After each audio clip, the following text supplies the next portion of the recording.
Assalomu alaykum do'stlar va matematika ishqibozlari.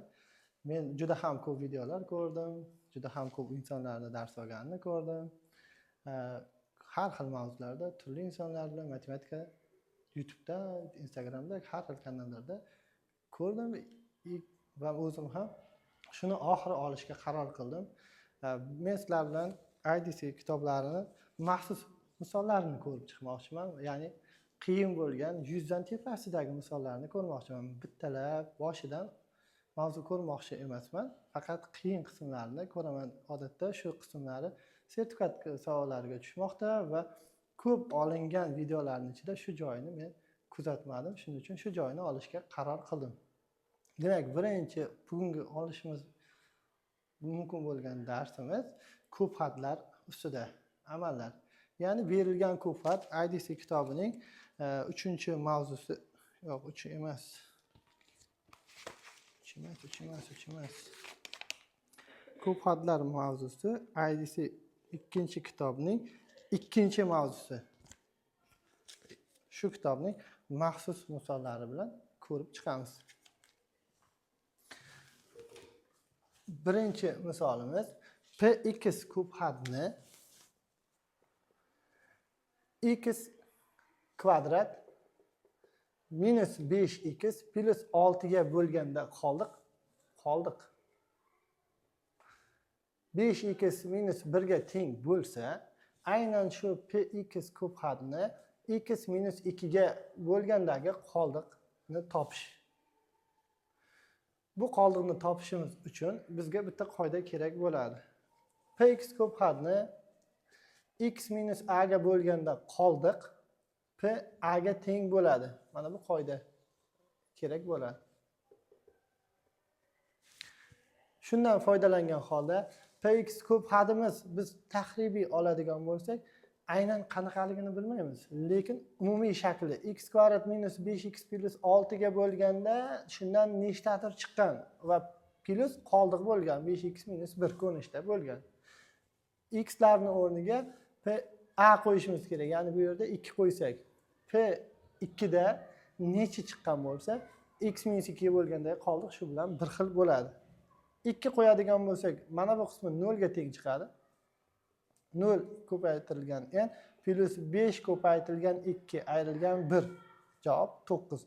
Demak, px ko'p xatni x kvadrat minus 5x plus 6 ga bo'lganda 5x minus 1 chiqqan bo'lsa, aynan shu px ko'p xatni x minus 2 ga bo'lganda qoldig'imiz 9 ga teng bo'lar ekan.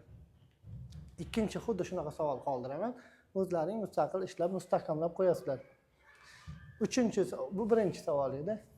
Uchinchi savolga o'taman. Ikkinchi savolimiz yuqoridagi misol bilan bir xil. Ikkinchi tur misolimiz, ya'ni 3-misol bo'ladi. Ikkinchi misolni o'zlaring ishlagan edilar. Uchinchisi px ko'p xat berilgan qandaydir. Shu px ko'p xatni x minus 4 ga bo'lganda qoldiq x minus 4 ga bo'lganda 1.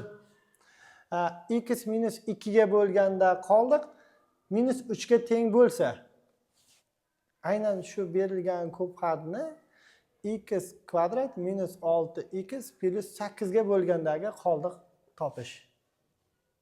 Yana maxsus misollardan biri, bu bizga 3-misol, ustiga bitta yulduzcha qo'yib qo'yamiz. Boyagi misoldan bir pog'ona qiyinroq misol. Bu misolni e'tibor beradigan bo'lsak, 4 kara 2 8, 4 ga 2 ni qo'ysak minus 6. Ya'ni berilgan bo'luvchilarni har ikkalasiga bir vaqtda bo'lgandagi qoldiq endi qiziq. Qoldiqni topishimiz uchun yechish boshladik. Px ko'p xatni taxminiy ko'rinishini yozamiz. Px ko'p xatimiz x minus 4 dan kata nechtadir?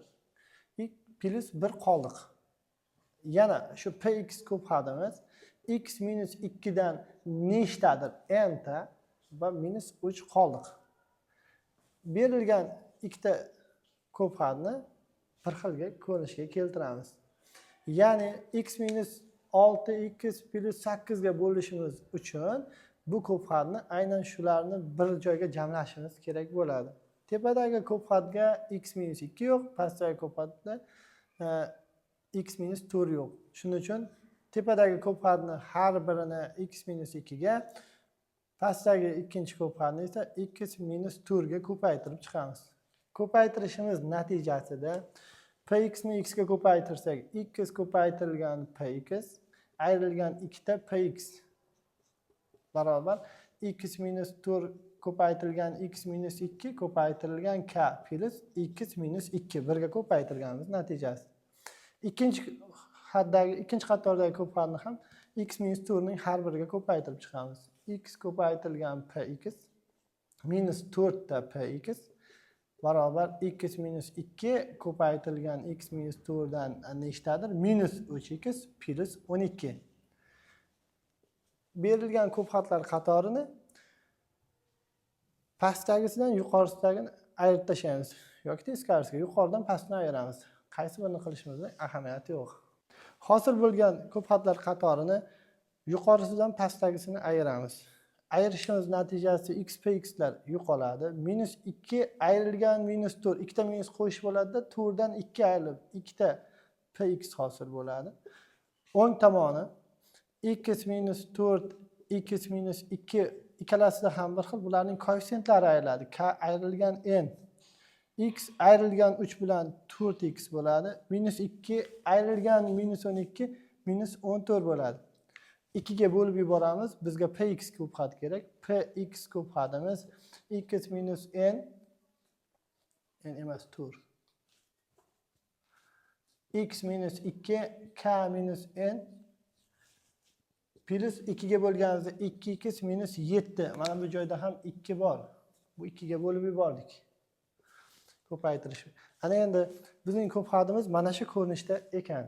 Bu ko'pxatning ichida x kvadrat minus 6x plus 8 imiz, ya'ni mana bu ikkita qavs bor. Bo'lganimizda mana shu joydan qandaydir bitta butun son chiqadi. Qolgan joy esa qoldiq hisoblanadi.